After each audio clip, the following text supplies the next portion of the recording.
Brothers, What it is? this is what it is.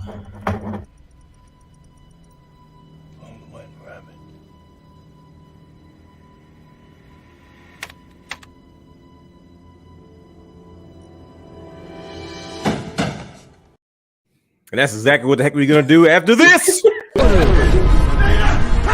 we have a problem. Yes!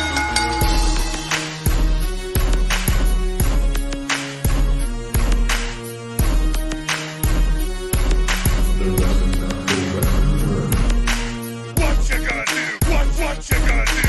What you gonna do? What you gonna do? What you gonna do? What you gonna do? What you gonna do? What you gonna do? Oh yeah.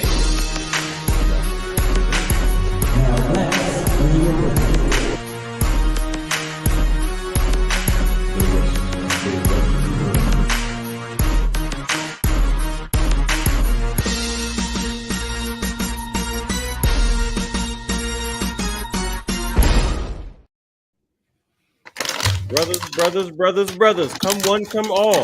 We are back again. We are back again for another episode of the Wrestling Realm Now podcast. Gentlemen, we have got some things to discuss now, don't we? Yes, we do. Yes, we do. Listen, man. Listen, it's getting real cryptic out here, man. And it's crazy because I was talking to brother Brandon Guy, aka the guy, and he kind of brought something to my attention, man. Just as we try to wrap up one investigation, another one must start. We got some stuff to figure out. But guess what, ladies and gentlemen, tonight, brothers, we are going to prove that Bray Wyatt has returned to the WWE. And fellas, I've got proof that we're going to break down and diagnose and get into as soon as we take care of logistics. But first, give it to him. First, let me ask you, brothers, how you doing? See, how you brothers feeling today? See that? Oh man, How you brothers feeling today? Look, I'm good, man. I'm good. I had a great week. Started off with some good stuff at work, breaking some news, which we'll get into later. So, let's just say I had a game conversation. Okay. So I'm good. How about you? Right. I'm doing pretty good. You know what I'm saying? It's a lot going on, man. And I told you this is the fall is always an exciting time for me to get into professional because I turn into a kid again. And I get to enjoy the little things that makes what we do. But like I said, I'm grown enough to have a podcast, and now we can have these conversations. And so I'm mentally getting into I'm going into a wrestling space. I usually go there every year around this time anyway. So it's something about this cozy feeling about being inside with the temperature starting to drop and just watching wrestling. But hopefully we can start taking people on that ride with us. Brother Hugh, how are you feeling? Yes, sir. Oh man, you know me, man. I'm cooler like a fan, so I'm chilling. You look like it.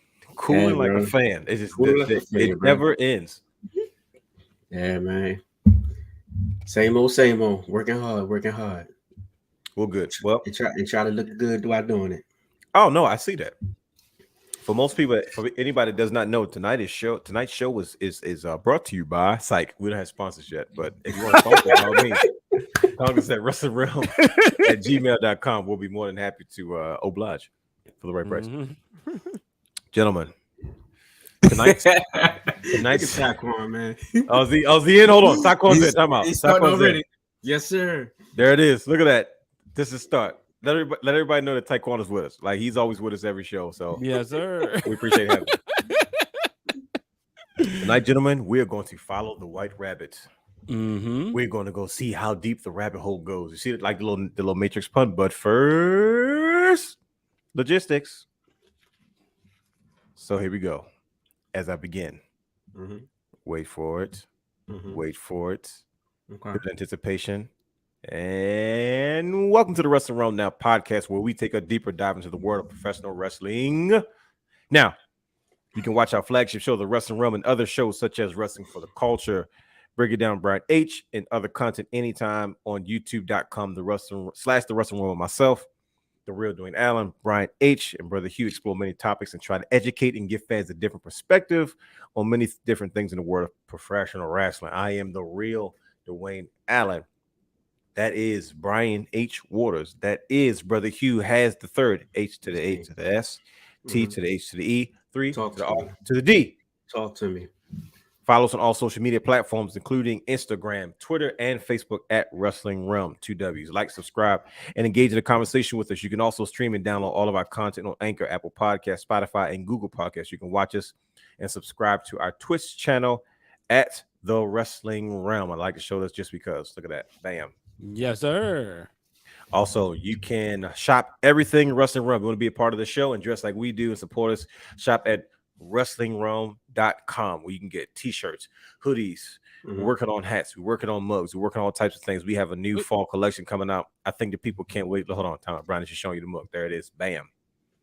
We can't wait to show you guys some of the new products that we have going into the fall. I think you'll like it. Trust me, especially if you're a true wrestling fan. You'll definitely get a kick out of what we've done. We're going to add a few more things, but we're looking forward to doing that. But also subscribe to our Patreon channel. Bam. Patreon.com/wrestling_realm as people start rolling in. Welcome.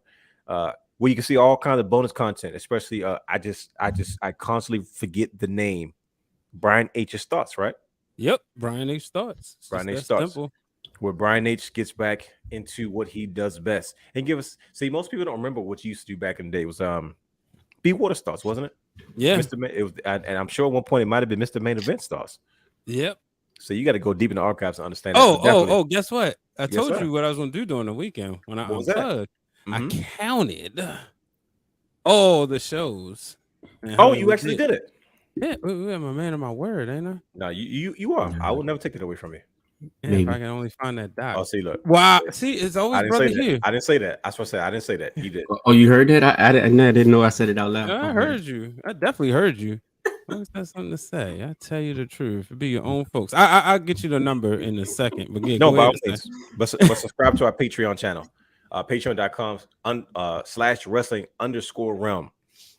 And I think that's it. That's usually what we do, right? So this is the 486th show that we're doing right now. Wow. Out of everything we've done. Yep. 9 episodes in season 1, 10 in season 2, 1 in season 3, 5 in season 4. And then we got the juice in season 5. We went 9. Oh, yeah. We feel it. Yeah. 253 episodes break it down with Brian H. 88 Wrestling for the Cultures. 44 Wrestling Realm Now. 17 Main Event Thoughts. 6 Independent Reports. 2 Give Me the Books. 18 Twitches live, that like gaming stuff. 7 Realms on the Road. And 17 Brian H. Waters Thoughts. And zero Reynolds reacts. I promise. Listen, everybody. I promise one day to eventually get there. I really do. But you know, it's one of those things. I want to make sure that it's done correctly. Yes. Hey, sir. look, I think I spent 190 episodes of Break It Down with Brian H. saying the real Dwayne Allen's coming back. So you definitely did. So, you know, I'm saying, but was it not worth it when I showed up? It was. I see. I try to come correct. Hey, yo! Uh-oh, what I missed? Who said something? Throw that on the screen. Yes. Wow. Oh, that's bad. Look at that. He said we outlasted Lucha Underground. Taekwon, always with the wits. He's sharp, everybody. There you go. So we're gonna have to do something for 500. I promise you this. I'll make this promise. Yeah. If we get the 499, because I'm gonna keep adding to this list. If we get the 499, I will not do anything. Okay. Because all 3 of us got to be here for 500, and that's gonna be a celebration. Now, that's now if something crazy happened in wrestling, we might get the 500 next week because I might just get the. Okay. Hey, I believe it. You know, that's one thing you do is you work at your craft, and it's greatly appreciated. I want to go ahead and apologize and hit that. Thank you for everybody that's joining us right now, because now we have an audience. So now the party's about to begin. But I'll say this: I want to apologize to everyone that's listening to this podcast via podcast. Like if you're listening to it and you can't see it visually on YouTube or Twitch, man, you are going to miss out on a treat today. Please go back and watch it on the Wrestling Realm on youtube.com/the Wrestling Realm, because tonight we are going to prove that Bray Wyatt has returned. I'm telling you, fellas, see, Dexter Loomis threw us for a loop, but I made sure we had to launch another investment. Look, Brian's got his power food. See that? That's gluten-free. Those are gluten-free. Hey. These the good Oh, ones. look. Dried fruit right there, baby. From Safeway. I be trying to tell people. I'm sunflower seeing it up. You feel me? Yes, sir. I got But tonight, I got my coffee, my water, and my Pepsi Zero. come on, brother. Not Coke, Evan, Flobo, and Jack. See, there you go. That's how he gets in trouble. He starts static. Mhm. What about the dark chocolate covered almonds? They're upstairs. Okay, I mean, at least you got them on deck. All right, He but don't like chocolate nuts. what I'll see. I didn't. It's never me though. Like it's never me. I promise you. I had to remember where I was because I almost threw this up. Yeah, you almost got two Stone Cold Steve Austins to the Grizzly. Yeah, sorry, ladies and gentlemen. If you can't see you just trust me. It's if you watch enough Stone Cold Steve Austin, you have an idea what was. Taquan said eating a nice slice of red velvet Yeah, cake. red velvet. Oh, look, so he's ready to boogie too. Talking about red velvet cake. But tonight, I promise you. Listen, fellas, your boy's been working. I have some proof. We're going to look at it. Oh, he We're got toys on deck. Listen to me. We're going to break it down. No pun intended. And we're going to get to the bottom of this. And I'm going to prove to everybody on this show tonight why Bray Wyatt has returned to the WWE. But we got a few things we got to get into first. But gentlemen, let me first ask you as we get almost 11 minutes into the show. What did you guys get into this week? What did you guys watch this week outside of our normal program? Did you guys watch any extra nostalgia or anything extra that you want to kind of dive into to kind of get your mind in the right state of place? Before we do these type of shows. I went back Brian and watched. Smiling because I know he did. Like Brian Ace, like I know he did. But go ahead. I went back and watched Sasha and Bailey take over Okay. Brooklyn. I don't know why it just popped into my head, and I was like, let me watch this match. Man, that match was everything, man. I think that was like a catalyst. Yeah, for sure. Like women's wrestling in WWE. Period. I need Sasha to come back though, so she can get her man. one run to solidify her legacy. She Bro, had it. Nah, bro. What do you mean? All of her runs were kind of trash. Oh my gosh, no, it wasn't. Not the last one before she put Bianca over. That was a great run. Oh, Yeah, it was during the pandemic, but she held it down. We're gonna take this into another show. Go ahead. Okay. We got a lot of- Listen. We'll revisit that one. That's gonna be Yes, fun. Yeah. Was that it, Brother Hugh? Is that all you really got? That's pretty much it. Okay. What about Everything you, else Brian was H? just work. Sure. Okay. Brian H.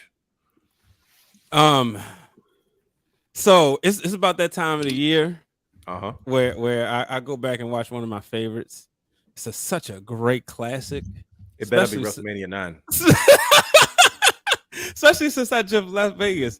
But yeah, that. Oh my gosh, bro. Yo, it's great. Are you serious? But WrestleMania 9 again? yes, but also, Boo. but also because Big I've been boo. delving a lot of wrestling. Uh-huh. War Games. Fall Oh, yeah. Brawl 1998. A classic. This was DDP's coming out party. Uh-huh. Like Macho Man had put him over and said, okay, he can be something special. This is gonna be the guy, right? But War Game, well, I keep wanting to call it War Games, but Fall Brawl 98 was when they had the WCW versus the NWO Black and White versus NWO Black and Red. And Taquan's right about that. So that was it was just fun to watch. I sit back, I remember because this is one of those things you remember like when it happened. Sure, yep. And I remember being in church, me and my godbrother, shout out to Michael, who in 485 episodes been name dropped a million times and never been on the show. Sure. But and I just realized something. Well, we're gonna cancel that because it just dawned on me. I was like, I didn't count the dungeon edition, but we'll consider that canceled episodes. There's more. Yeah, as I'm talking, The lost tapes. The lost tapes because he was definitely on one of those. But so the thing is that I remember like going, thinking about that because if you remember too, this is around the time Revenge came out. Yeah, big time. Yep. So like that 98, like people can say what they want about WCW 98. You had to be there because that was some of the most fun time being a WCW fan because you had the video games, because you had the merch. Goldberg was coming up, and as children, we didn't care about work rate, brother. All we cared about like the colors and all that. So the NWO Wolfpack, everybody was doing this because it was cool. Everybody tried to say, "Oh, the Wolfpack was this. It was the beginning of the end." So what? I didn't know that until I was grown, Brian. Bingo. Everybody And like, so it was horrible. I said it was. And so to go I back, enjoyed it. Yeah, and so like to go back and relive that through Fall Brawl 98, it was good, No, that's dope though, because it's funny you mentioned that, because we're gonna jump right into the show as soon as I make these few comments in regards to this WCW run, because we got a few announcements, especially with Survivor Series. There goes War somebody Games. else hating on WrestleMania 9. No, everybody hates on wrestling. You're the only one that likes it. Like, but like I said, quick note. I'll be brief, because I know we got to get into the show. We have a lot to get into, because before you know it, we'll be burning the midnight oil. Yes, sir. But I went to some deep tracks this time. I did two matches that I kind of forgot about, but I watched them. I was like, oh yeah, these are really good. And every once in a while, it's the matches that make me appreciate wrestling. They're not like popular matches, but they're matches that I'm like, man, these are really, really good. So like I watched Extreme Rules 2006 with Booker T versus Rob Van Dam. Two of my favorites, you know what I mean, like of all time. And I was like, oh, I forgot about this match. And I watched it. I just really enjoyed it. And it probably wasn't spectacular by any means. Not because of the Rob Van Dam or Booker T, or just because people, kind of felt half and half about the revival of ECW during that time. And also, I watched a very unpopular match, but I enjoyed it because they're two of my favorites, even in a dark time for WCW, was Kevin Nash versus Goldberg at Bash at the Beach in 2000. Kevin Nash is one of my favorites, but like you saw him do his most Kevin Nash work late in WCW. Yeah, one because they were paying him so much money, and he was one of the few like major stars that was still around. Of course, so he automatic top guy. So like his matches with Booker T, his matches with Goldberg, like those, I enjoy those matches. Like the show might not have been good, but those were gems for me. So that's what I got into this week. But since you brought it up, Brian H, Survivor Series War Games, we had an announcement early in the week as of the recording of this show, which is September 21st, 2002. Apologize to all those that got the wrong date on the YouTube show reminder. But Triple H announced that War Games Survivor Series will be kind of based around War Games. There will be two War Games match from what I recall. And I know Survivor Series is a very special pay-per-view for both of you guys for two very different reasons. But what do you guys think about Triple H kind of trying to make Survivor Series special again, and just kind of adding this wrinkle? Like War Games was a WCW concept that Triple H kind of adopted in NXT. NXT kind of made it very popular again, and to see him try to incorporate that aspect into Survivor Series, to me seems like a perfect way to kind of rejuvenate that important pay-per-view. But also now you almost get two pay-per-view gimmicks in one. You get War Games, but you also can have traditional Survivor Series matches. So Brian H, tell me how you feel about Triple H bringing back War Games to Survivor Series, and what does it mean for Survivor Series overall impact? Oh, it's good. I think last year Survivor Series lately has become sort of hit and miss, right? Sure. If you're not really invested into something that's going to hook you in, you're not invested at all, right? Last year, I'm gonna put my good sister Krista B out there, because everybody knows, like, she's a huge Survivor Series, her favorite pay-per-view, right? And there was no Rock, but the whole night in the arena, not happy. Right, because they kept doing everything. You know how you can imagine feeling at home. The whole night they kept showing Rock this, Rock that, Rock this, and he didn't show up. But to me, going into Survivor Series, the story was Becky and Charlotte, because it was tense, it was real, and so that was last year. A few years ago was the NXT, and that's when it felt like we was going to get that great Survivor Series epic match again or something, but it didn't happen the following year because COVID and all, and that's when we celebrated the Undertaker. Right. This year, adding War Games, I think, is special, mainly because, like you said, you taking a gimmick that was WCW based, you putting it in Survivor Series, and it just makes so much sense. You look at the storylines, you got to believe that it's going to be the bloodline in there some way, somehow. You think so? Yeah, absolutely. You think they put Roman in such an intense match? Yeah, because it's the first one, and I guess so. Yeah, it's going to main event the show, and then you're going to have a women's Survivor Series War Games match, so that's going to be fun. And it's not going to be storyline based. That's what I'm very excited about. Don't force a Raw versus SmackDown, even though that's what I did when I booked Survivor Series. But that's what happens when you make content super early. But that's what's the fun part. So that's the thing, and that's what's got me excited, just to see the two cages. One of the things that is seeing how they shoot, because as a matter of fact, I have War Games from what's this, Wrestle War 91 on right now, and just to see like how they have the two cages in there. And I know a lot of people say, well, WWE don't have the roof, and we already got one of those with the Hell in a Cell, so Sure, yeah, you don't need to do that again. And it gives guys, the wrestlers are more I don't like to say athletic because you measure athleticism differently, but Sure. they're more aerial based nowadays. So Okay. you give them room to get really creative. So Sure. that's the thing. Like you look back at the stuff that they were doing in NXT, and you gotta believe you're gonna see somebody like a Kevin Owens in there. I think he might be, because I think Sammy was already gone. Yeah, Sammy was already gone. Sami Zayn was already gone by the time. So he might be like the only one who's participated in a War Games match that will be in this one. No, sure, I definitely understand that. I mean, and I definitely get it. I think at the end of the day, the War Games cages without the roof, I think it's better for a live audience viewing, versus the lids on the cages, probably work better for television. But Brother Hugh, what do you think about Triple H's announcement with War Games being brought to Survivor Series this year? Jay Bougie. I'm done. Oh, okay, sure. That's it. What you say? Jay Bougie. That's it. Oh, that's how you feel? That's how I 485? feel. Yes, sir. No, listen, that works. Jay No. Bougie.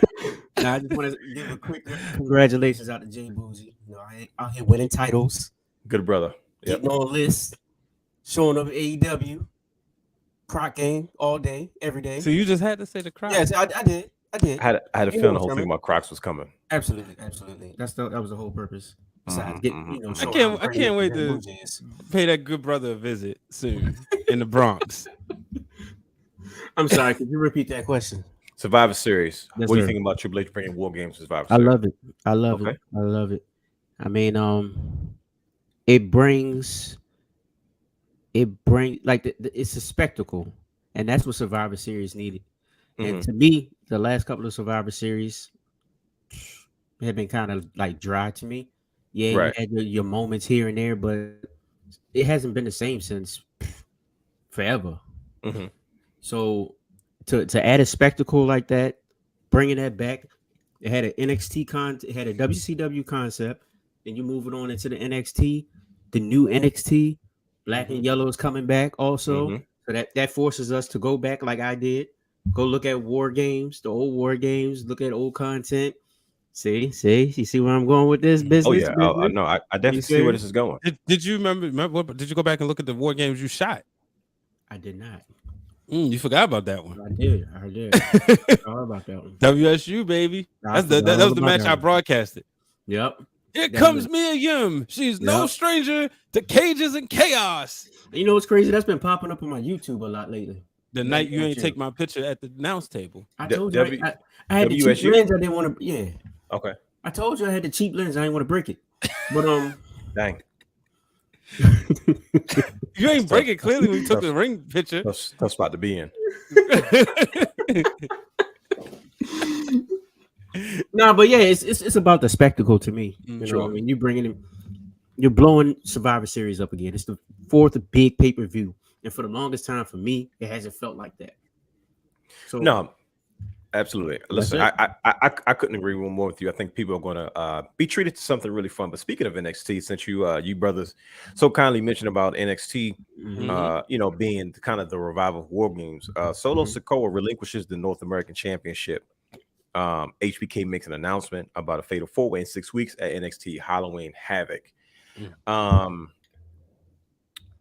When I saw it, I looked at it and I watched it and I was like, oh, okay, yeah, I get it. You know what I mean? But that's me. But I wanted to get you guys' take on it. What do you think about Solo Sikoa having to relinquish the North American Championship, and in the way that they did it with HBK kind of making the announcement next week, and then kind of pretty much saying, okay, we got to have a fatal 4-way to crown a new North American champion. Talk to me. I mean, I like the way they did it. My bad. You want to go over? No, you go ahead. No, I like the way they did it. It was a great way to take the belt off of him. It wasn't needed on the main roster. Yeah, I saw it as like kind of like a graduation it ceremony. definitely was. It was definitely a send off. Yeah, it was definitely a send off, and it was just like, hey, congratulations, do your thing. You said you was gonna come back and do what you said you was gonna do. Yep. Hey, you are a part of the bloodline. Who else does that in the Yeah. bloodline? Roman Reigns, the head of the table. Hmm. He comes back, he says what he's gonna do, and he take care of business. So I just kind of wish Roman would have came back when he had the title, Sure. Yep. just to kind of see, like, I want to see that interaction between Solo and Roman, And because Roman. Yeah, I believe this is the first time, right? Friday coming up. Yeah, pretty much. We haven't gotten that yet. Like we haven't had an actual full blown interaction with him and his cousin directly speaking to each other or directly dealing with each other. Mm-hmm. So yeah, absolutely. Brandon, what do you think about Solo Sikoa having to relinquish the North American Championship? I saw something online. I wish I remember who said it, but it made so much sense. It was like, look, that was for the picture with Logan Sure, Paul. absolutely. The Yeah. photo op, and as photographers, we down for a good photo op. You can do it where it doesn't hurt nobody. Like it doesn't hurt Melo to lose the Solo Sikoa at No, all. not at all. And and it adds, just another notch on the Samoan dynasty, on the legacy. You had the North American Championship as well, and yeah, and I we didn't get a ladder match out of it. yeah, and by, who else better to call for a ladder match than HBK, and so I thought it was cool. I thought it was good. Real quickly, it's a fatal 4-way, I believe, for the 6 weeks at NXT Halloween Havoc in the ladder match. Who do you want to see in the match? I don't care who it is, as long as Santos Escobar's in it. I was about to say that's the first person I'm thinking about. He's the guy. Like who do you have anybody on top of your head that you want to say, like, you know what, I feel like this guy should be I would have said what's his name now? I can't. Andres Vincini. I don't remember his name from Imperium now, but he changed his name. But he was he was kind of turning the corner, being kind of this Italian playboy guy. I was like, oh, I like him, but that's not going to happen now. Man, yeah. Nobody's standing out to me. So but Escobar, and I've been a fan of his since he was like cruiserweight champion. My guy. He looks like he can be the best. Is he Mexican? Yeah, yeah. He can be the best since like Rey Mysterio. Yeah, I mean, and I know that's a lot of high. That's a big statement, but he has that charisma. That's crossover. Sure. And he's somebody like I'm rooting for. Yeah, absolutely. I mean, Santos, I don't care who else is in the match as long as Santos Escobar's in it, but we're going to move on because we got a few more announcements before we get into tonight's investigations that we have to wrap up. Crown Jewel main event was announced. Roman Reigns Shout out versus to Justin. Look, I'm trying to look like Saraya and her bobble. Oh, okay, that's not nice. Oh, Justin, come on. Why do you got to say that? Her bobbleneck. That's terrible. But it's okay. Listen, better late than never. So Justin was going off in the group chat. I didn't get a chance to listen to the voice memo. I'm scared. But speaking of, like I said, conferences, there was a press conference. Roman Reigns versus Logan Paul. To announce that at Crown Jewel, that's the main event. Social media maven versus kind of the head of the table. In the notes I put to highlight the press conference, the way they did it, to me, I thought it was pure genius. I think like Triple H is taking full advantage of trying to add realism to these to the storylines by putting together these press conferences. First of all, did your brother see the press conference, or at least see clips of it? Yeah, I watched. I saw a couple of clips. So let me tell you what I noticed. This is the part that I like the best. I like how Triple H kind of coached Logan Paul through it seamlessly. You know what I mean? Because he's kind of got to slow down a little bit, But the way they did it, like they're really addressing each other like it's for a main event fight, which I thought is just genius. And they add a little drama to it, and I was like, man, they did this the right way. You got the bloodline. Throw me off because Sammy's in the group. I was in the press conference. Sammy's over there, like they really got him in the bloodline, which is going to bring me to my next point. But what do you guys think about the way that they one the announcement? This pretty much it's pretty much a showcase event. Like if you take Crown Jewel out of context, every year you're going to be upset. You know what I mean? Exactly. Because usually back in the day, these events weren't televised.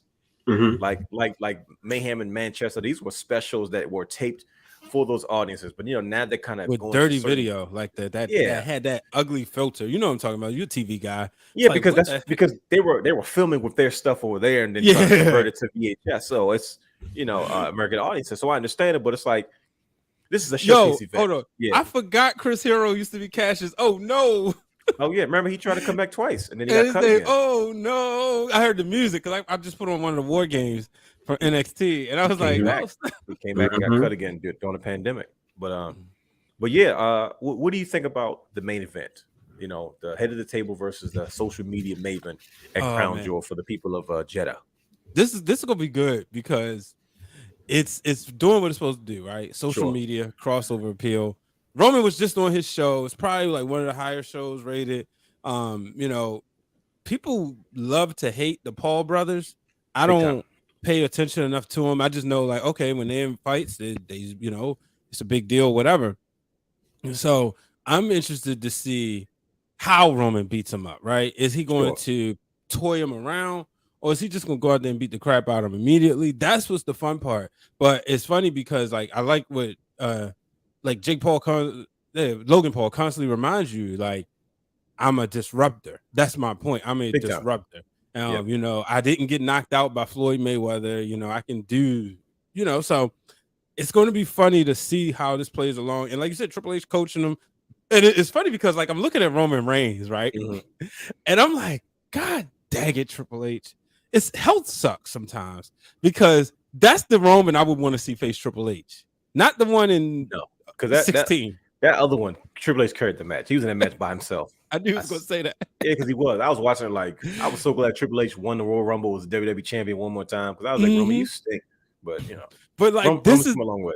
This is the Roman I want to see versus Triple H. Like when they were standing up there and Triple H like, all right, come on now. Yeah. I was like, oh yeah, see, I want to see them wrestle. You know, and God knows now I don't, obviously for obvious reasons. You know, yeah, right. But yeah, this is gonna be fun and entertaining. Brother Hugh, did you like the fact that Roman Reigns pushed Logan Paul the way he did? I was like, oh boy, they raised Spark off. I can't stand Logan Paul for some reason, but I think a lot of people feel the same way.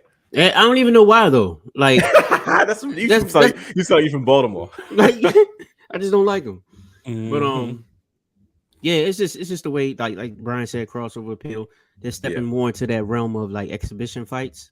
Sure. On a regular basis now, not just let me throw one of those bad boys in there at WrestleMania like they did back in the day. Let's do that on social media is hot. We have a lot of self-made celebrities out here. Yep. Let's make some money. Let's profit off of this.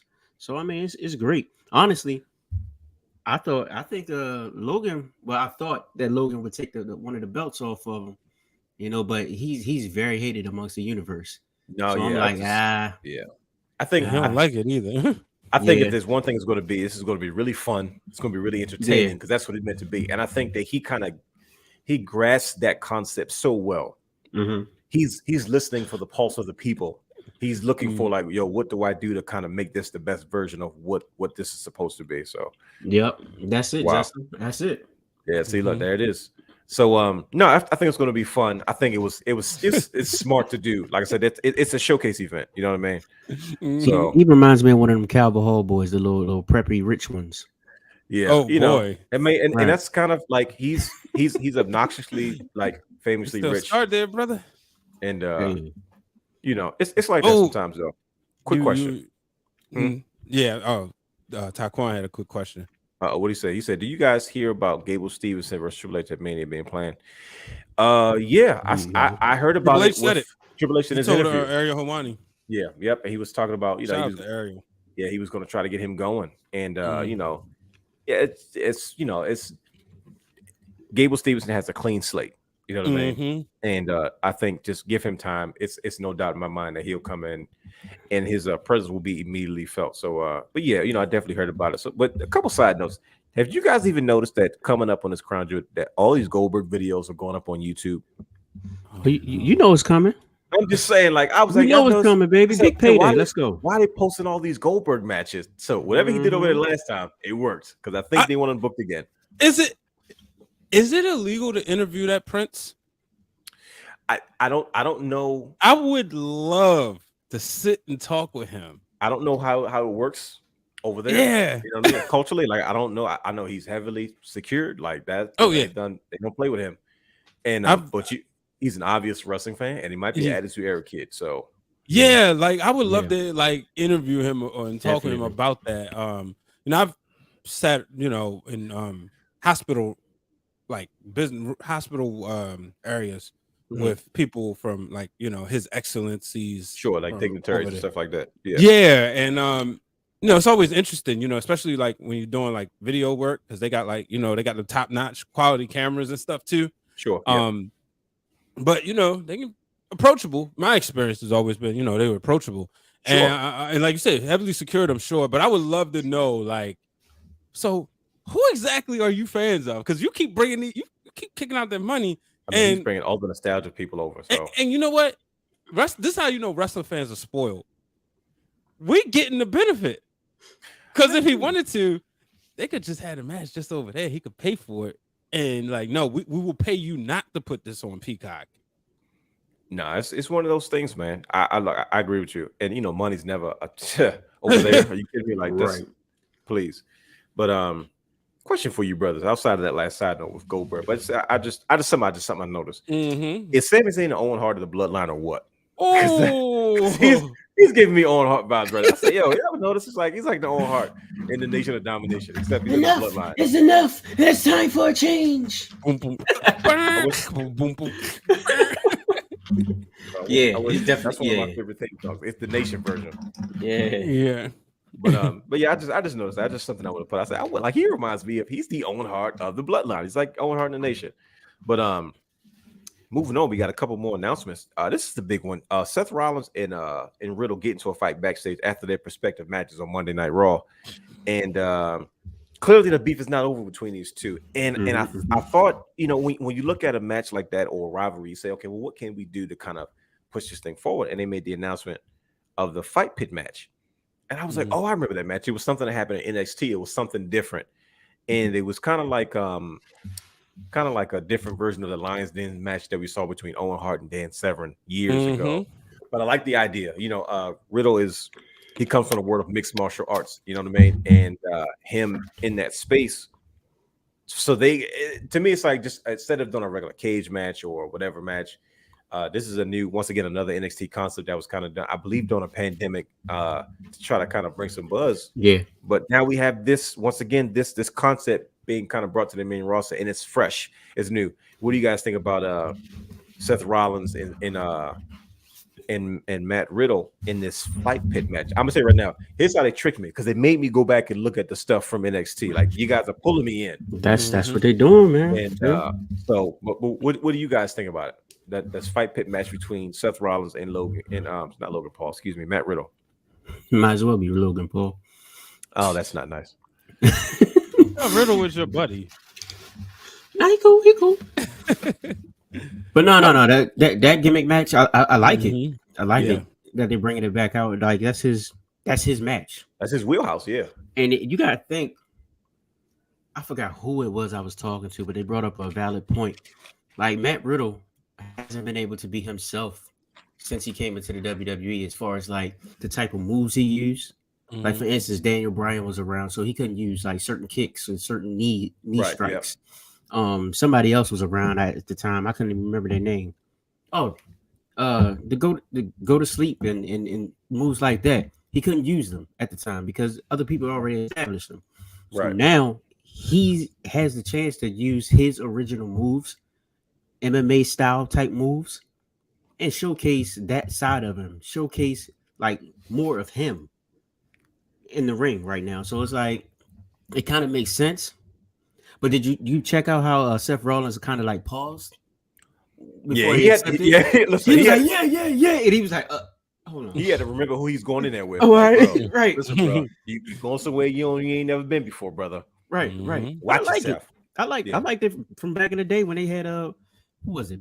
The Blackman, Severin, Shamrock, Owen Hart. Shamrock. I used to love it when they did those bad boys. So So, I'm amped. Brian, what do you think? What do you think about this fresh concept that they bring to the table? I mean, it's just, we've seen so much wrestling. We've seen so many different variation matches. Y'all just brought it up. I think it's really good, like you said, freshen things up. And I mean, anything Seth Rollins touches gold. I thought I was a fan of his in 2015.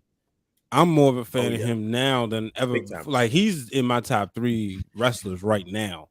Yeah. You know, it would probably be, Brian, Roman, Seth. Like right Cody? now, and he ain't No. around. Okay, that's fair. Cody That's top 5 though. He top Okay. 5. Him and Lashley they probably rounded out. Okay.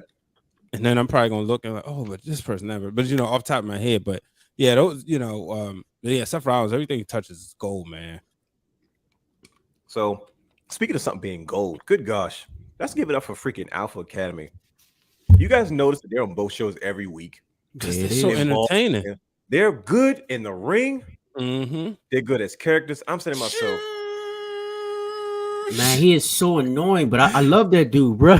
Yo, Chad Gable. They have let him loose something serious. Like Kurt Angle Jr. I feel like Dolph Ziggler might have passed the torch on to him because I have never seen. Because I feel this way about Dolph Ziggler. I've never seen Chad Gable take a bad loss.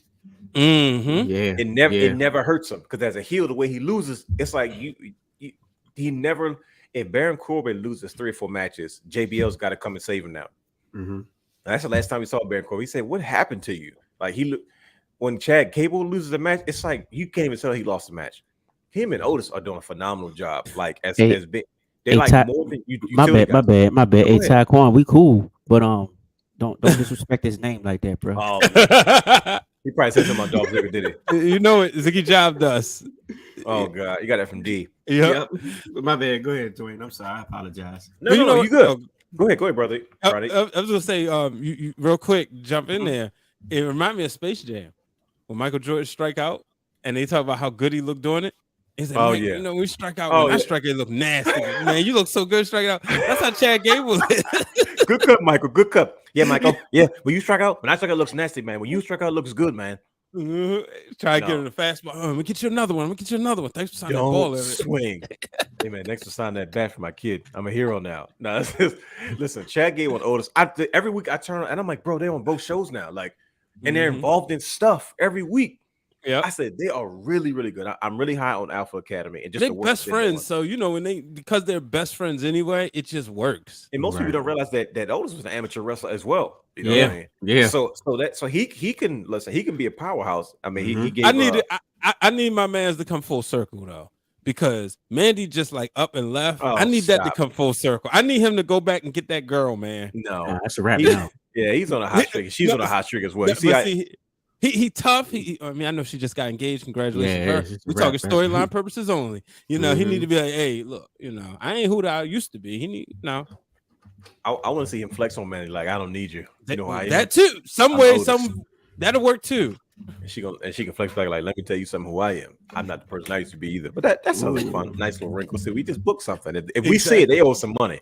So that's way to give yourself the book, Brian H. Hey, But yeah, one of the things I was impressed was that he gave Braun Strowman, aka Abe Froman, the world's strongest slam on SmackDown. I was like, oh, that's good, but we're not gonna sit on that for too long. I just want to point it out, like let's just give people flowers while they can still smell it. Alpha Academy, they make wrestling.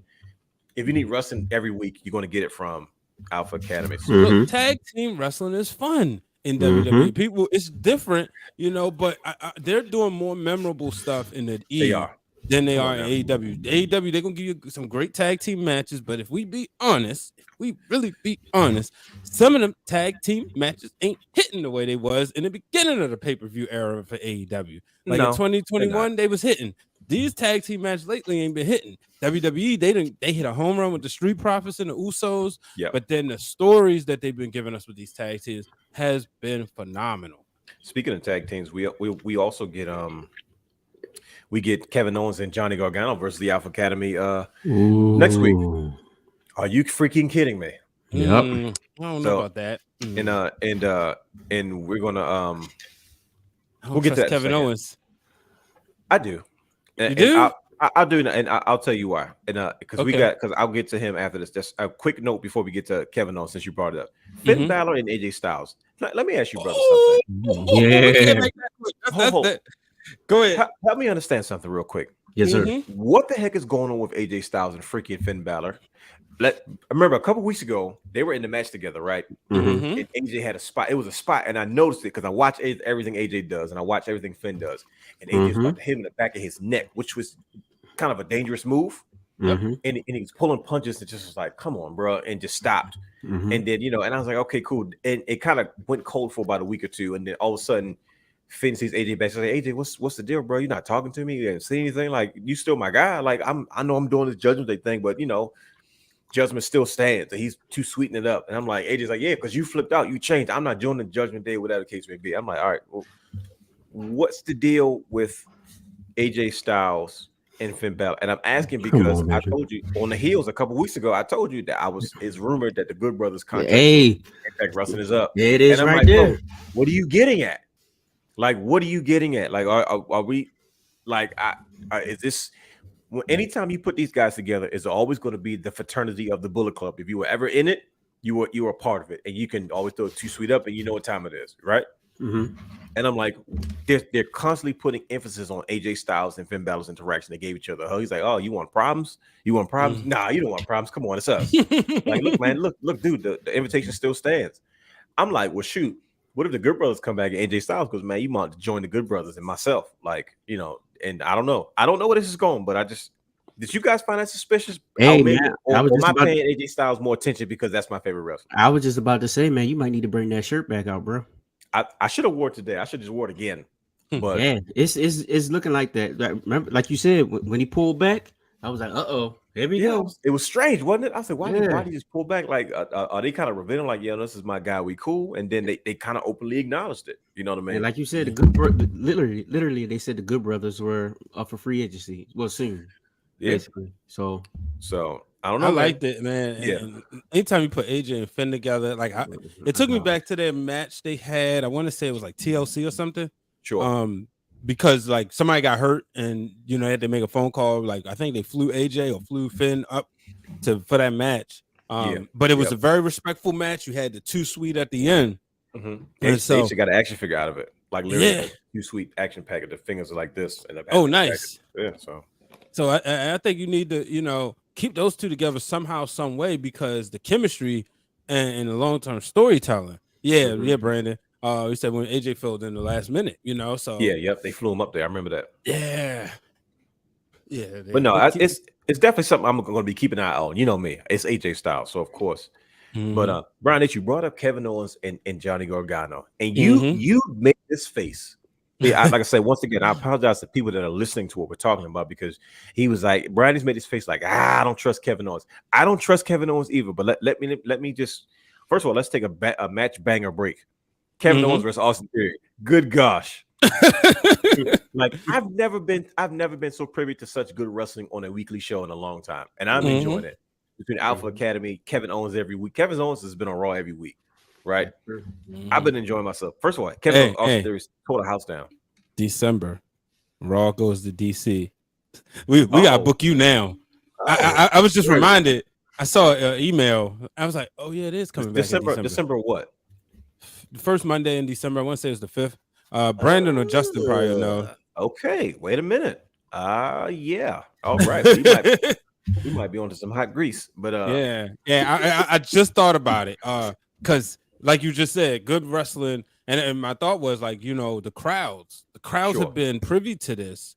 Because usually you get like 1 or 2 matches every other week. And even like Shayna Baszler. Yeah, Shayna Baszler said like when she got to the main roster, Vince told her basically like, you know what, for real, you save your big moments for the pay-per-views, whatever. But and I get it, but that was also because they was doing rematches all the time. Not getting as many rematches, and now you're getting these bangers. But so yeah, that's what you got with Austin Theory and Austin Theory and what's his name? Kevin Owens. Kevin Owens. My bad. The Iconics before they fell from grace from NXT Takeover came on my screen. He said, "Ooh." He's going off a little bit. I don't blame you. But hey, it's Peyton Royce. This is that 4-way women's match for the. I think the belt was vacated after Asuka got somebody got hurt, but yeah, Kevin Owens and Johnny Gargano is going into. Are you not buying it though? I don't You trust seem- Kevin Owens because he's not a heel or a face. Now I don't think he's gonna purposely do Yeah. anything. But if Gargano get in the way, Don't you think he hates Austin Theory more right now and Chad Gable more right now? oh, definitely, yeah, definitely that. But you know, if Gargano don't do like stay in line, or if he just messes up the slightest little bit, he might catch a pop-up power bomb too. Yeah, you can never trust Kevin Owens. I'll say this: they've got a lot of history. Everybody know, and their time at PWG is like Johnny Gargano was there with everybody. You know, when everybody was getting signed, and he was just one of the later guys to get signed after them. But I believe Johnny Gargano had the match with Kevin Owens when Regal came to see him.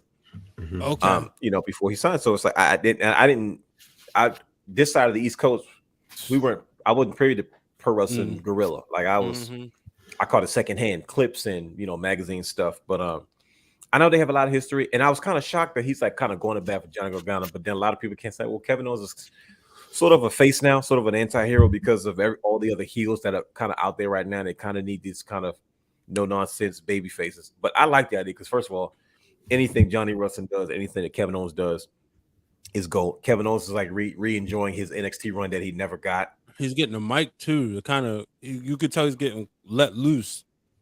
He came out there with sweatpants on and cut a promo last week. Go ahead. Here's more bullet points instead of word for word, bar for bar. So give him them bullet points. And he's somebody that you can really see go in. When it comes to that, you really see him cut those good promos. I mean, and the guy was in the ring with Stone Cold Steve Austin. If you don't think some of that Stone Cold dust rubbed up on him, because like, look, kid, like he even said that was gonna be the highest it got for him, right? You like how you can't unless you go against, say, The Rock or somebody else on that level. It was for a little while until the chairman got jammed up. Right. So for him now, it's like everything else he playing with house money. He's just playing with house money and he is killing it. Kevin Owens was one of my favorites from the beginning. See, he had another one in the top 5. That's what I'm saying. Like you said, you gonna say top. You gonna have 10 guys in your top 5, right? Because it's so good right now, right? But it's to me, brother Hugh, they give off DX vibes. Did you see the interaction when they were kind of chattering backstage and they were kind of just poking fun at Austin Theory? I mean, not Austin Theory, at the Alpha Academy. Yeah, I did. They're giving off Triple H vibes right now. What do you think about that? Are you as skeptical as Brian H when it comes to Kevin Owens and Johnny Gargano and their temporary kind of alliance while they try to get their feet wet?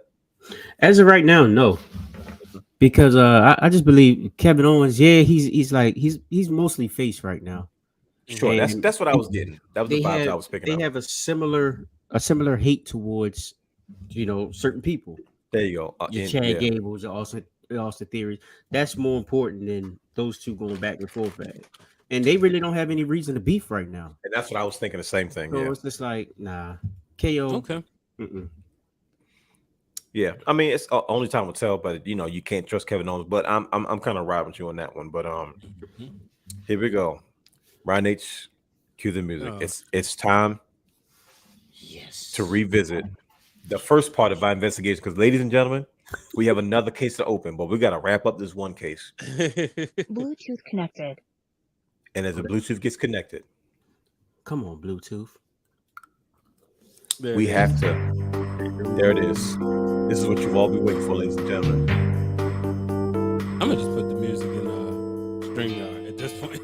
The Miz invites Dexter Loomis to Miz TV for an explanation on why Dexter Loomis showed up to the Miz's house to the point where the Miz he punched the Minion in the face out of paranoia. Come on, man, not the Minion. And for weeks upon weeks upon weeks, I think going on maybe 3 or 4 weeks now, we have been trying to figure out what exactly is Dexter Loomis's purpose and what his intentions are when it comes to the Miz. What's that?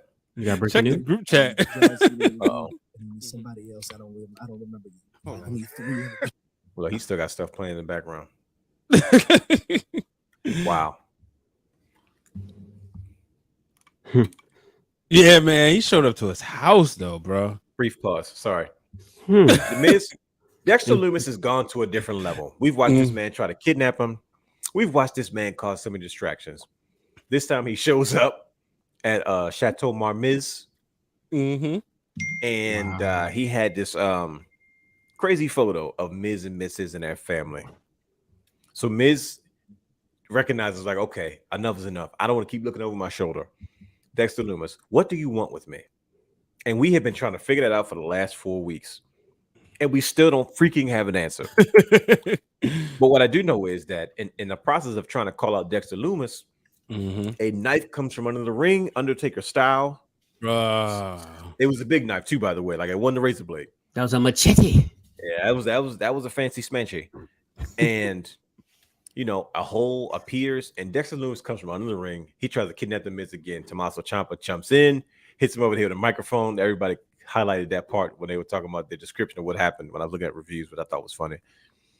And he tries to take Miz underneath the ring. Brothers, what does he want with the freaking Miz? We've been trying to figure it out for 5 freaking weeks, and we don't know. Are you getting impatient with Dexter Loomis and his intentions with the Miz? I'm not. Okay. I care more about Dexter Loomis than I ever did before. Who you telling? I had no interest in the brother.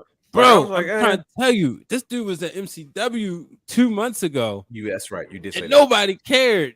Like, he was just in the middle of a match. He was a tag team champion, or he was teaming with the tag champs and they lost or something. Nobody cared. He showed up there now. He's going to be must-see TV. Everybody going to stop what they doing. Like, but like he it's the thing where you got the right person who knows how to like work with somebody, because like the facial expressions every time. First of all, him maintaining that look, like On point, man. I don't know how he does it. right. He's sharp. He's sharp. That's called method acting. Yeah.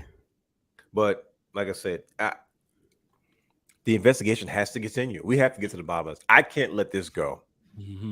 But the reality is, Dexter Loomis is going to catch up with the Miz, and only time will tell what it is that Dexter Loomis wants with the Miz, his family, whatever the case may be. We will get to the bottom of this, I promise. But ladies and gentlemen, this is the main event of our show, and we're we ain't really gonna talk on AEW real quick. Oh yeah, I'm sorry. We were supposed to do that. We were supposed to do that at the beginning of the show. I thank you, Brian. It's good catch. Before we get to the main event of the show, a couple of things happened tonight. As of this recording, on September 21st, 2022. AEW Grand Slam happened, right? We got a few things popping up out. 3 new champions. So yeah, I didn't even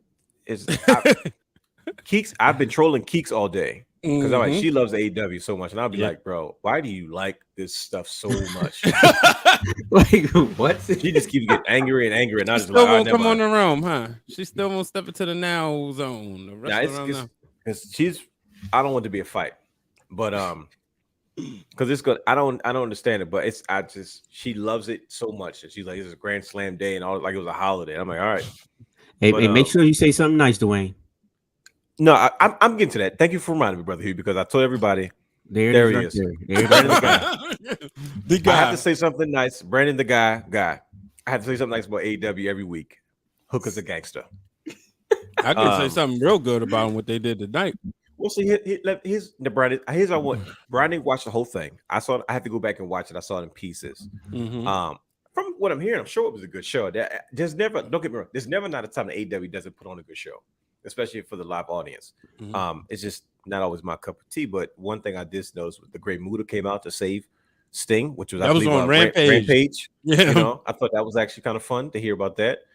And then Chris Jericho is the new ring. Chris Jericho is the new like Cesaro. God dang, you can't hold on to a championship in AEW either. Come on. He just can't help putting people over. Huh?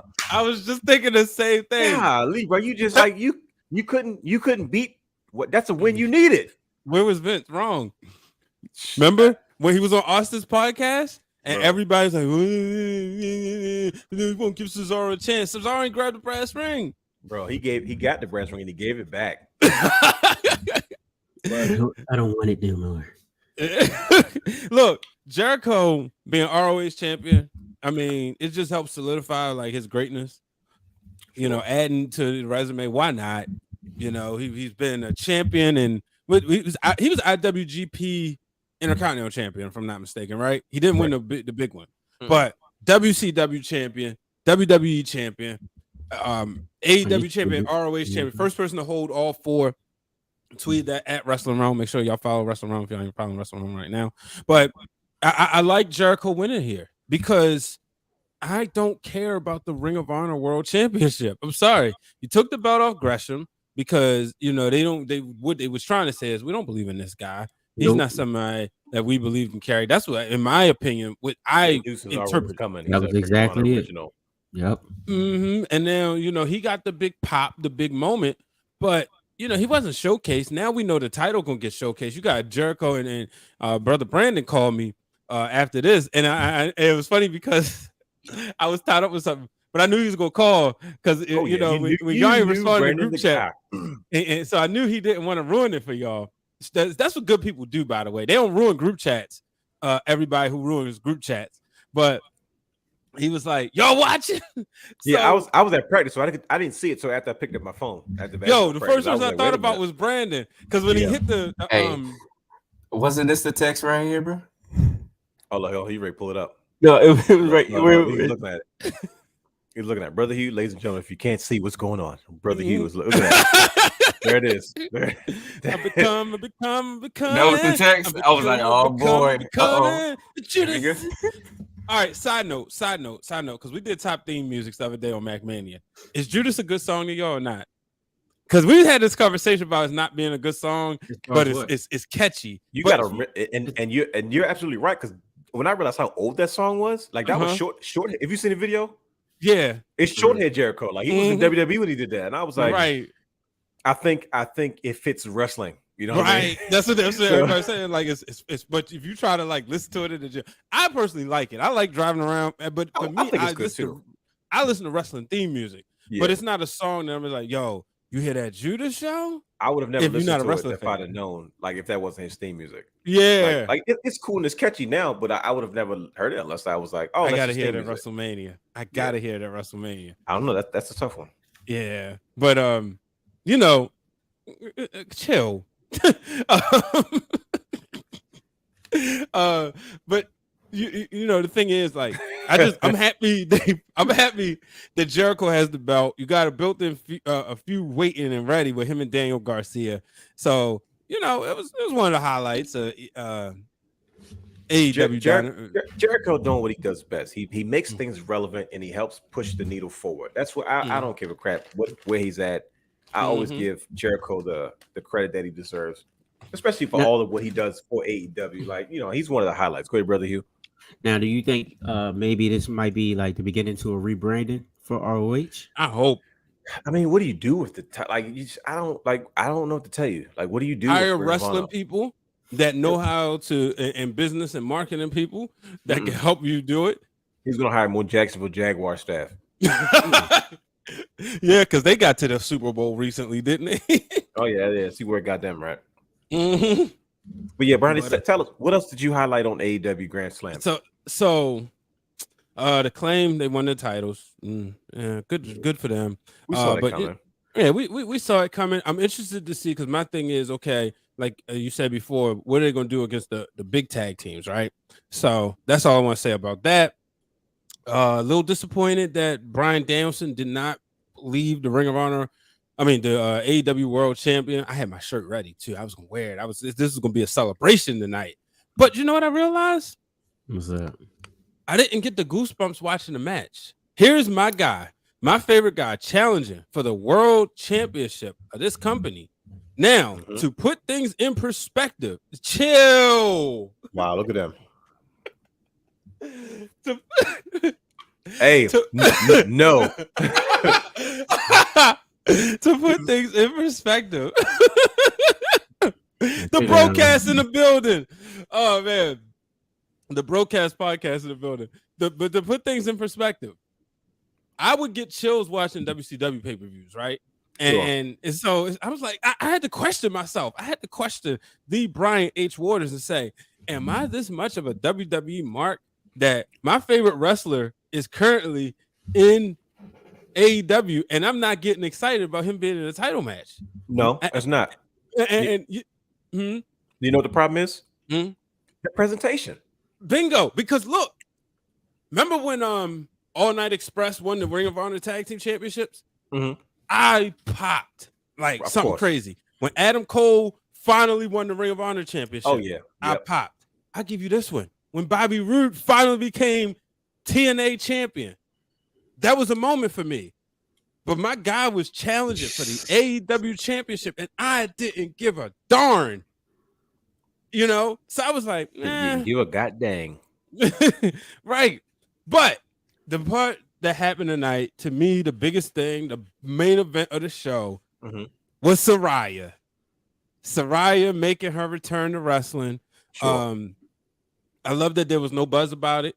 I love the fact that, you know, you didn't see it coming. I'll say this, last hope for the women's division. Because what is she like? What are y'all expecting her to do though? Like, you know, she's not. I don't know. I don't trust the booking because they have so much good talent over there. Bro, she is not wrestling. Like, I don't know why.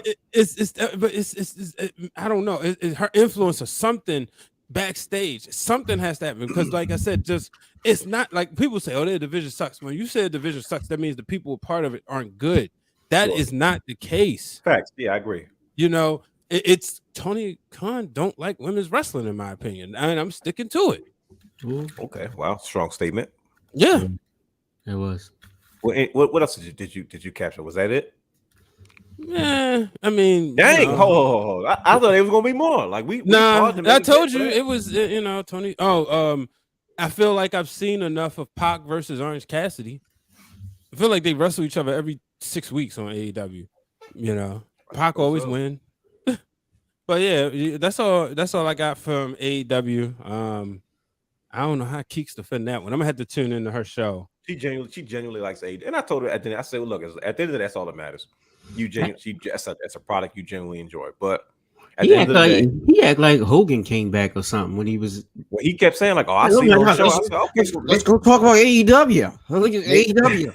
I thought maybe I missed something. Hold up, Kevin Owens wearing a suit jacket at War Games when he had the Undisputed shirt on underneath. He had a suit jacket, and then he got Samoa Joe in the crowd.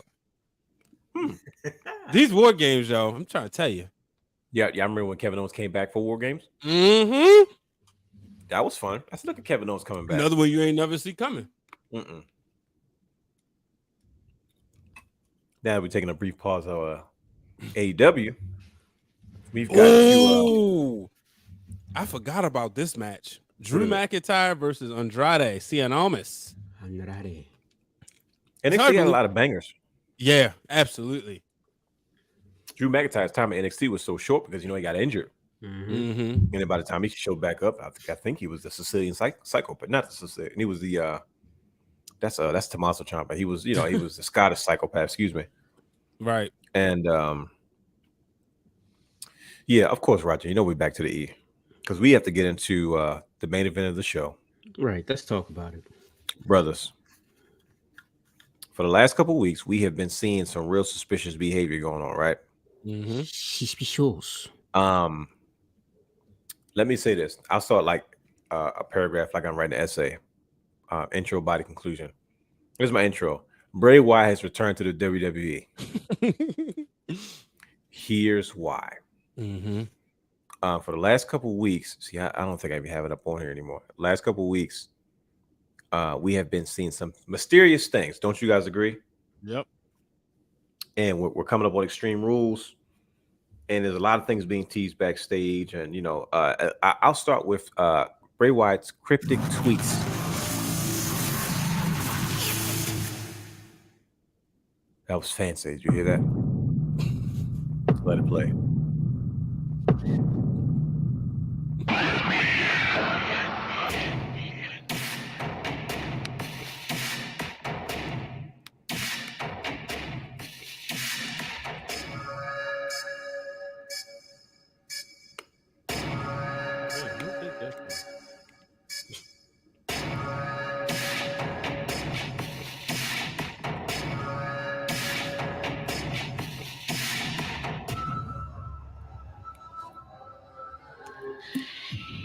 All right, before we start losing the people.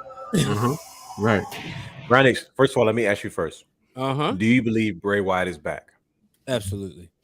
Brother Hugh, do you believe Bray Wyatt is back. Yep.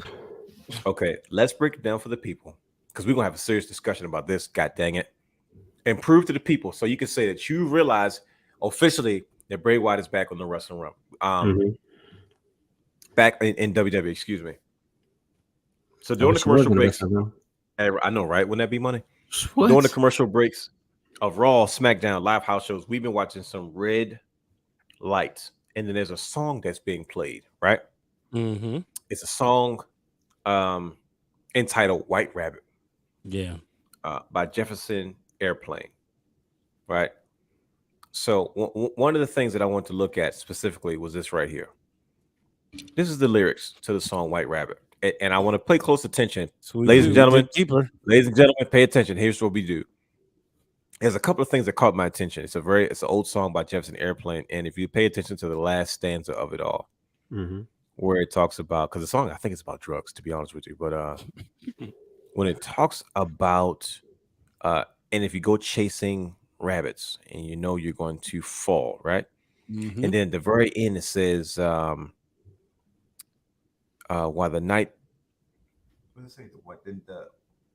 While the white knight is talking backwards, and the red queen's off with her head. Remember what the dormice said: feed your head, feed your head. Right? So you have to ask yourself something. What does that mean? Where do we first see this feed your head thing, and why is it so closely associated with this white rabbit? Well, we saw a randomly placed QR code in the backstage of Raw, didn't we? Yes, we did. Yeah. Right there. And when we clicked this QR code, it took us to a video, didn't it? Yep. It took us to a video, and this video was this white rabbit playing this game of Hangman, right? So you look at this thing and you say, okay, who killed the world? Now that's something that came from Mad Max. And you say, look at it, you say, okay, well, let's look at this. What makes you think this is Bray Wyatt? It's no proof. You can't prove that. There's no way to say that, right? Okay, cool. So let's speculate a little bit. We're looking at it. What does it spell out? DEMON, demon. Right? Still not sure. You see the white rabbit, and you see that hourglass that's circled in red, correct? Yeah. Does this look familiar to you in any way, shape, or form? Pay attention to the font of "You Did." Look closely at it. I want to get it burned in your brain. Ladies and gentlemen, if you're listening to this, I feel sorry for you. You're missing out. Look at that font. YouTube.com/The Wrestling Realm. YouTube.com/The Wrestling Realm. Let's look at something that I noticed from 2014, I believe, or however long ago it was. This is the same font. Yep. That was on his Bray Wyatt t-shirt. Right? So I said, okay, that doesn't prove anything. Let's see if we can dig a little bit deeper. Right? So there's a lot of birds and stuff holding stuff. There's random CGI birds backstage. You guys notice that, holding lanterns. But I've noticed there's this thing that is this common ground when it comes to Bray Wyatt is these red rings. These red rings that we're seeing. What do these three images have in common? There's this white rabbit, once again, that was part of this video that says feed your head, right? And we noticed this red ring around the play button. This is the same lyrics from the song White Rabbit by Jefferson Airplane.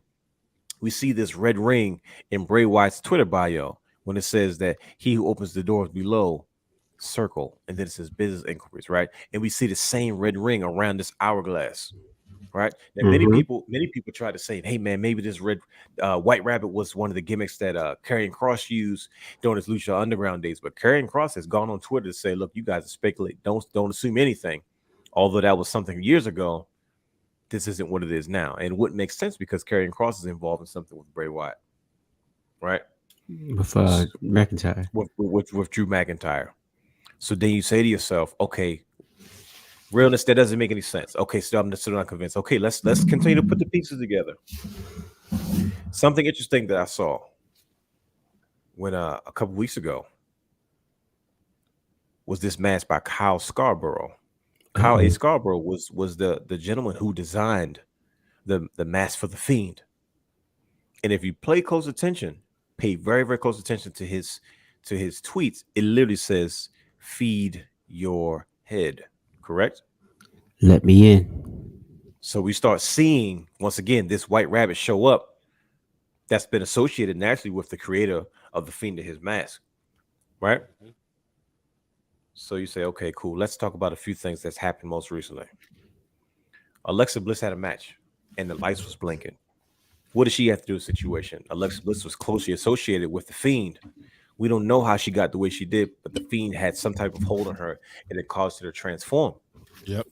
Ultimately, Alexa Bliss lost that match, but at the end of the day, it's no coincidence that the lights started glitching, because at the time of her match, Byron Saxton and them had mentioned that, you know, she really hasn't. This is the most focused she's been herself, and then the light glitches. Right? That's Huh? Remember also the glitches from maybe about 2-3 weeks ago. Mm-hmm. It started then, and then that's when you heard about the White Rabbit entrance. They're playing this song in between commercial breaks, where the lights get really red, and they're playing this song. He used to do that back in the day, right? And if you need proof of it, here it is. Yep. He's the only superstar that's been associated with red light during matches outside of Kane. Yes, your boy. Yes, sir. Yes, sir. So, as we start putting pieces together, you know, you look at Extreme Rules. If you notice something different about this poster, there's these lanterns and these fireflies in the background, and it's like, okay, cool. What in the world? Like, this random stuff. There's a trash can.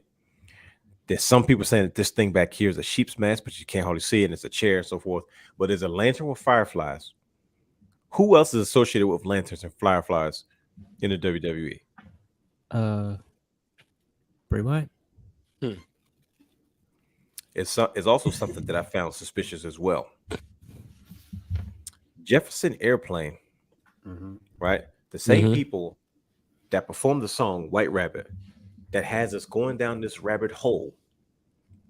They also performed another song that might be closely associated with Bray Wyatt, but maybe you guys could help me bring us full circle. The name of that song is this.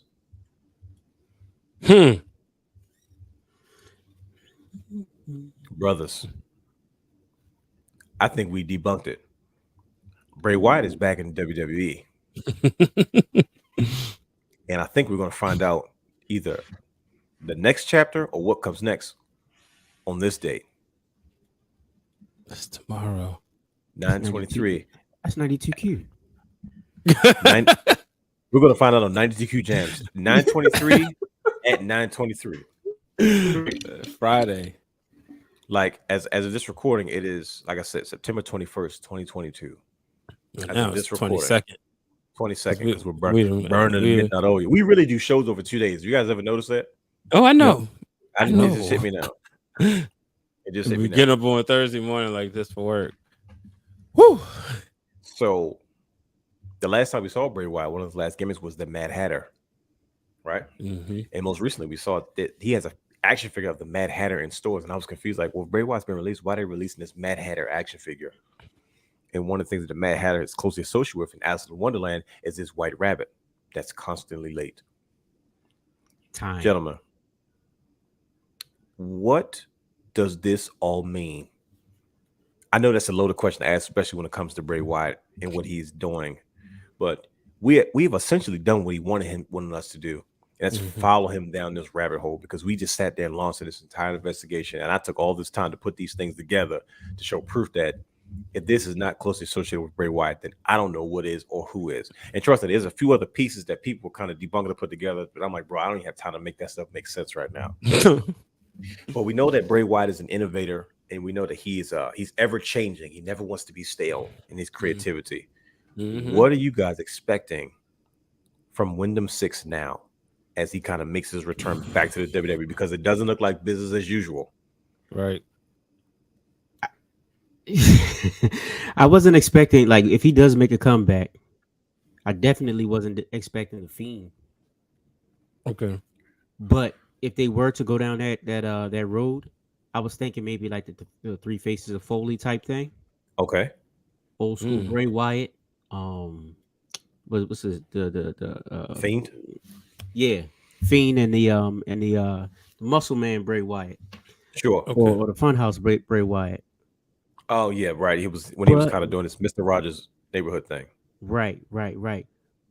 But like you said, he's always finding innovative ways to reinvent himself. Remember when Randy Orton burnt him up? He was the crispy Fiend, and people love that. Mhm. And I feel like the Fiend character was killed off when this whole Goldberg situation, and then that Hell in a Cell match with Seth Rollins. He's been trashed. He was poorly executed. Like Mhm. he was poorly booked. So why not come back as something a little bit more mysterious? Didn't like him with Orton. You said I didn't like him with Orton. Yeah. Oh no, I Did liked you? it. I liked it. Yeah. Okay. Yeah. Had I that like- Inferno match during the I think that was probably one of the best matches Right. during the pandemic era. right. Mm. Right. But it just seems like they buried him.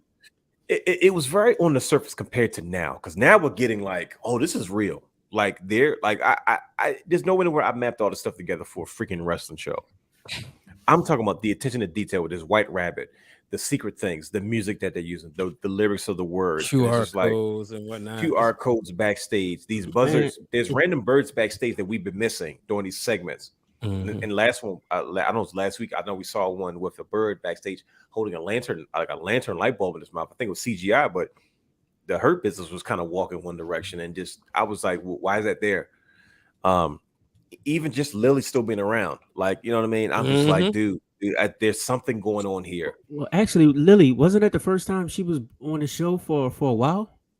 Well, see, Alexa wasn't bringing her out. No, because Lex, like I said, somebody kindly brought to my attention. They sold out like in like an hour of Lily. Oh, So okay, it's like, okay. oh, nah, you got to keep bringing her out there. But to me, Yeah, there's- because she said Oscar would get one if they won the tag titles.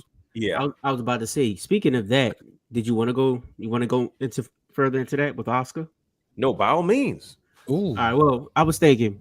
I was like, it's kind of peculiar that like the whole segment where Damage Control came out, jumped. Who was it? Was it they jumped Alexa first, and then they got Oscar in the ring by herself, and Oscar has Lily on and top she of her, holding on to her like that's her laying baby, down, like that's bro. her baby, and she would not let her go. So let's be real right now. If you're getting jumped and you have a baby doll in your hand, a toy, you're gonna drop that 9 times out of 10. She's hugging it like her life depended on it. So I'm thinking like, maybe I'm doing too much, but what if No. there's some type of freaky dark turn for Oscar? Bro, I was so confused. And don't get me wrong, there's a lot of darkness in Japanese culture. Exactly. Like that's something that's kind of like embedded in their popular culture a lot. You know what I mean? They have a very dark side to Japan when it comes to that kind of, that type of, entertainment. And I'm telling you right now, brothers, I've been thrown off like, dude, they're going to all these lengths. I know Aleister Black is dying right now because he's like, can you imagine all the stuff I could have done? Mhm. You know what I mean?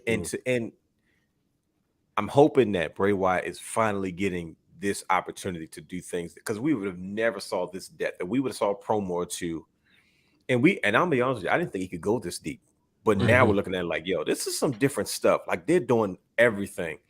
I'm talking from the tweets to the random QR codes to these videos to playing Hangman to like spelling out the word demon, then spelling out the word Ziju. Like it means like some type of spiritual being. Like the leftover letters is like XIYU or something like that. That spells something. That's a word.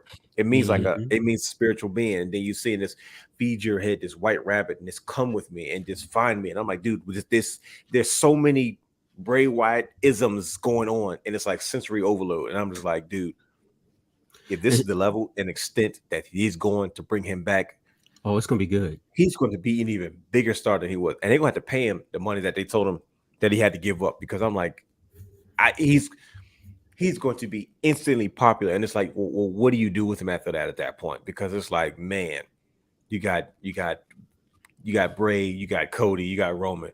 And I'm talking like money makers. Bray Wyatt returns in any shape or form, he's going to be absolutely huge, like off breaks. Like everything is going to sell out. I couldn't be more than excited for the opportunity that he has, because I've never seen this before. Not on this level. Like before we've seen it and we've looked at a show. Yeah. They have us scanning QR codes and looking at random videos. And I'm like, dude, somebody's freaking playing with us right now. And we keep getting suckered in. Like you guys are being successful. Like these telling everybody go down. Like he was telling everybody he was this character before, right? And we watched it on TV. He's making us go there now. Like he's jumping out at the screen and he's grabbing the viewers. And it's like, because we're literally, we're on our TV screens like this. Like, bro, no, I got to see what's going on. Like we're scanning QR codes on television screen. A dude randomly in the audience holding up a giant QR code. There's a QR code sticker on the back of Austin Theory. It has nothing to do with anything, right? And it leads to this random video. It leads to this website. It leads to this announcement of 923 at 923, and it's in blue. I'm like, okay, so that's clearly on a Friday, and blue's clearly SmackDown Live. You're not gonna sit there and do all these things that you're making me go crazy. Think I'm going nuts if this is not what I think it is, because what they've done is they found a way to take the audience, and we're actually going there. When he says come with me, we're actually going with them. This dude's lead is down a dark place, and I'm like, dude, he is. Who can do that in television? I've never seen that in professional wrestling before, and I'm like, yo, how in the heck did they pull this off? It's crazy. He always said it, man. Let me in, and he is literally penetrating our minds. We are going down this rabbit hole with Bray Wyatt. He's saying, follow it. Like you said, follow me down this hole. Like, bro, we're following him because we scan the QR code. We want to see where this goes. We're tuning in. He's got us watching his every move.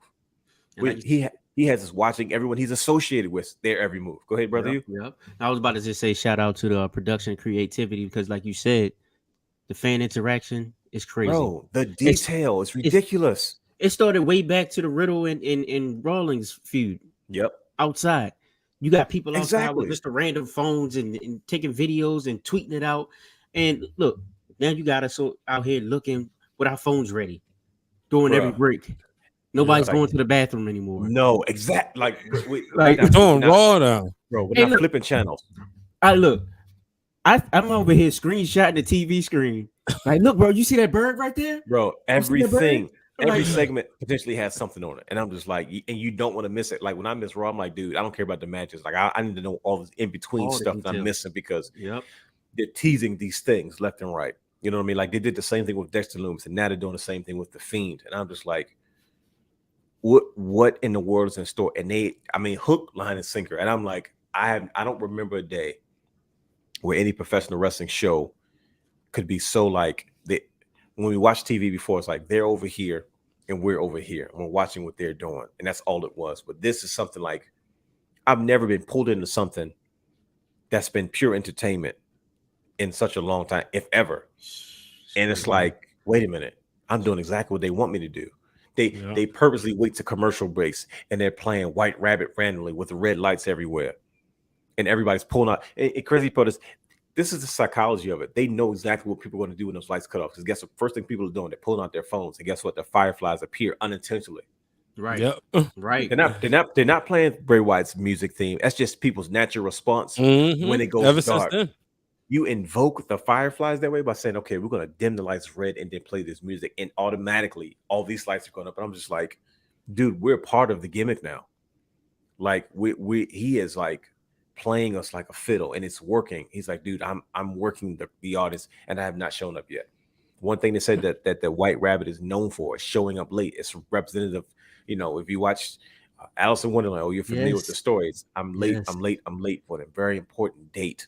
And you're like, dude, follow the White Rabbit. Even in the Matrix, I showed that clip for a reason. That was one of the symbolic. I know it's a very Gnostic movie, but it's one of the symbols that they use to kind of pull you in. You know, I showed the clip. He goes, literally, follow the White Rabbit. The girl turns around. She has a tattoo for White Rabbit. They go out that night. He runs into Trinity because that's how she lured him. You know what I mean? She lured him into this space so she could meet with him to tell him something that he needed to know, something he wasn't ready to hear, but something that he needed to know. And Bray Wyatt has that same attitude towards the audience. And it's like, to see him be able to do this right now in WWE has been nothing short of amazing. I'm not even going to acknowledge the fact that it's not. Some people, maybe it's not. No, it is him. It is. There's no other explanation. No. It's him. They and I'm gonna took tell you, all his old music off of Spotify too. yeah, Because that's what I was looking for. And then when I he's played gonna it, have new music. He's gonna have he's new gonna music. have a whole new. He's gonna have a whole new package. I don't know what Whole that package. package is going to be, but like when he came back as a Fiend, nobody saw that coming. Right. I'm like, dude, what is this? But you got my attention. And then that pandemic hit, of course. But it's like, yo, this is going to be something that we have never seen before, and I'm so excited. It's right. It's October's hitting right in time for the foolishness, right in time for Extreme Halloween. Rules, I'm right in surprised time he for come out Halloween. Halloween. Yep. Like, you know why? Because he's gonna come out in the beginning of October, so you can sell all that product all the way going into Halloween. Absolutely. So I just He's gonna come out with the white bunny with from Adam Rose. Adam Rose. Like some people was joking about that, and I was just like, dude, it's I don't know. I can't wait to see what happens next. But we're talking about a WWE product. They're finding ways to get us to watch outside of the wrestling, and I think that's the entertainment aspect that you need at the end of the day. AEW is like a wrestling show. I get it. And there's nothing wrong with that because there's spaces like Ring of Honor was a wrestling show. But this is just entertainment on a space that I've never seen before. Like I've never been this invested in like a wrestling product in a storyline that's got me like every week. Like this is close to like back in the day, like Monday Night Wars. Yep. Like where you like, yo, I have to watch. There is no missing it. If you missed it, you were like, bro, I need to figure out what down so I knew what happened. And when think about it, I know a lot of the old timers say wrestling is about moments, right? That's the biggest thing. It's not about wrestling matches. It's about moments. How many times did we come to school the next day talking about a wrestling match? No. That was never the start of the conversation. It might have been in there. Rey Mysterio, Dean Malenko, and Eddie Guerrero and Juventud and Who won? But that was it. You weren't going to that, like, bro. Did you see that hammerlock that he gave? Dude, that was the ultimate. Like that Definitely wasn't. The first conversation we went into school it was the lead off about what the heck happened. It was the moment, bro. Did you see what happened when Sting came down and NWO went left field? Did you see when Kevin Nash came out with a lead pipe? Did you see when they tried to give DDP the NWO shirt and then he turned around and gave the diamond cutter to Scott Hall, rest in peace, and he ran through the crowd? Did you see when Goldberg beat Hollywood Hogan for the WCW World Heavyweight Championship and now he holds both titles? Did you see like those? It was the moments that we talked about. It wasn't the technicalities of the matches. And here we are now. Still, years later, we grown and we're talking about these moments again. And it's just like, man, these kids are going to have a good time watching wrestling with Triple H in charge because he is finding that medium and that balance between the adult viewer and the kid that's just getting in. Like if we got hooked in the wrestling the way we did, I can't imagine a generation that's going to come up watching Triple H's stuff because we were privy to it in NXT. That was supposed to be the adult show. But now we're getting that same level of attention to detail in regards to the product on the main roster with so much more talent. And I couldn't be more happier. Brothers, I'm calling it a night. I'm having a blast watching professional wrestling. What do you guys think? Like that was my monologue for the evening. I can't say no more. This has been fun. It's breathtaking, man. Yeah, I mean, I just sat here. I find myself being speechless. I found myself being on my own show watching you go through all that, because I saw it. Okay, but man, yeah.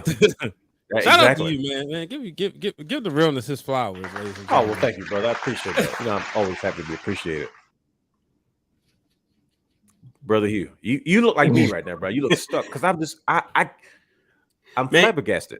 I used to say I would love to sit down with Bray Wyatt and just kind of like pick his brain and be like, look, just see what type of ideas he has created. You might get lost in there. And I'm like, nah, bro, I can't do that. No, nah, because he seemed like he's just on a whole nother level. Like thinking about, he's been gone for how long now? Almost 2 years, almost a year, 2 years. Yeah, and all you heard was, look. Yeah, he's out, studying different movies. He's trying to get into horror films. He's already in touch with the dude that made his mask.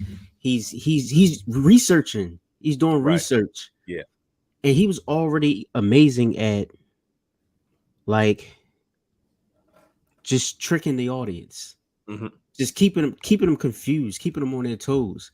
This man used to foreshadow. This is crazy to me. This man used to foreshadow things in some of his promos from like a year ahead of time. You know what I'm saying? It's like he'll say something, then a year and a half later, it comes true. And everybody's like, what? Hold on. What? Bro, he's done it again. And it's crazy. It's just crazy. And I don't even know what to say, man. Like I'm trying to put it together and I'm excited. Like I've never been this excited, man. It's crazy, isn't it? Like I say, yo, we get a chance to really enjoy. Like it's made this show that much more fun. And the way you broke it down, Dwayne, man, you hit it on the head, bro. Like once again, the flowers to you, bro. Like it's crazy, man. Appreciate it. That's all I can say. That's all I can say. The crazy part is, bro, like we're gonna get off here. We're gonna go on about our business. You already? And then we got SmackDown. I don't know what's gonna happen on 9/23 at 9/23. But how smart would it be if that's when the ratings are measured? Wouldn't that be tough if that's when the ratings are measured for the Nielsen thing? I was like, dude, I wouldn't put it past him, bro. I will be tuning in to SmackDown on 9/23 at 9/23 because I know for a fact something's going to happen. Come at Roman. Nobody's safe because it's like you said, Brother Hugh. You could never put it past Bray Wyatt, who was the king of, I want to keep you guessing. Like, I want to make this unpredictable again. And I'm just like, you have a passion for this business that we probably have not seen such a long time. I see Wyndham Rotunda, like, joining the creative team when his wrestling days are over, which I doubt they'll ever be. He's a wrestler at heart, but can you imagine this guy on the creative team? Oh, my God. Oh, man. I can't even, like, Triple H needs a protege at this point because, Triple H was Vince's protege. Mm-hmm. I'm not saying it should be Bray Wyatt, but when that comes to that creative stuff, just take a notebook and start taking notes. Just get everything he has in his head and try to see if you can. And that might be a scary vision in its own. Yes. Now this is where they need to pass that torch. You wanted him to be the Undertaker before. This is it now. This is it. You have your chance. Yeah. Like I'm not saying he has to do the whole streak thing, whatever. But this is your new phenom. This is your new person that's your mysterious character that nobody can figure out. You know what I'm saying? We saw it briefly when they were teasing the video package between Sting and the Undertaker when they were trying. When they started playing the Johnny Cash song, "Can't Nobody Hold My Body Down." Yeah. Showed this kind of shadowy figure. Hold my body down. Or holding, they were showing this figure with this long trench coat walking in this dark silhouette. Mm-hmm. And Sting confirmed, like, no, that was they were making that just in case I decided to sign, but it ended up turning to be like they were prepared to go either way, right? And because it could have gone either way, because the feud was supposed to be Undertaker versus Sting, from what I was, from what I gathered, what Sting was talking about. So they made it so it can go either way, and we were enamored with that, and that was nothing compared to this. Exactly. But like I said, brothers, if you watch this show, I gave you the proof. We talked about it. We broke it down. No pun intended, Brian H. And I'm looking forward to seeing what happens next, man. We're in an age. I think we're coming in, like, this happened. Everything happened for a reason. I'm a firm believer in that. But it was a perfect time because, like, I already get nostalgic and have a good time enjoying wrestling in the fall as it is. But now this is on a different level but I will go back and watch old stuff. I would enjoy the product that is, but your expectations are lower because you know what you're going to get. But like now I'm just like, when I miss wrestling, I'm like, dang, I know I missed something. And we have a lot coming up. We have Extreme Rules, we got Crown Jewel, we got Survivor Series, all three big pay-per-views that they're not just throwing away. They put something special on each thing. And I think it's only up going forward, man. Shout out Triple H and the new regime, Stephanie McMahon, Nick Khan, and all those who are working for WWE. We need to get William Regal and Samoa Joe back working for WWE at some point. Yes, sir. War games. War games. Well, listen, we appreciate you guys, everybody staying with us tonight. Follow us on all social media platforms at Wrestling Realm. Subscribe to our Patreon, Twitch, and YouTube at The Wrestling Realm. Gentlemen, anything else that you want to say before we wrap up tonight in our investigation as we await for the imminent return of The Fiend or Bray Wyatt? No, I'm good. Ronnie's tapping out, ladies and gentlemen. We kept him long enough. He's nodding out. Like, I'm really not. Now you only had one or two moments today. Usually you got like four. But we got off a little bit early. It's not. And we having the drool coming out his lip and everything. Just be His eyes just started. Wow. Eyes start hanging like this. Right. So he's old. but we appreciate you guys, brothers. We will do this again. Same bat time, same bat place, same bat channel. Peace out, everybody. Houston,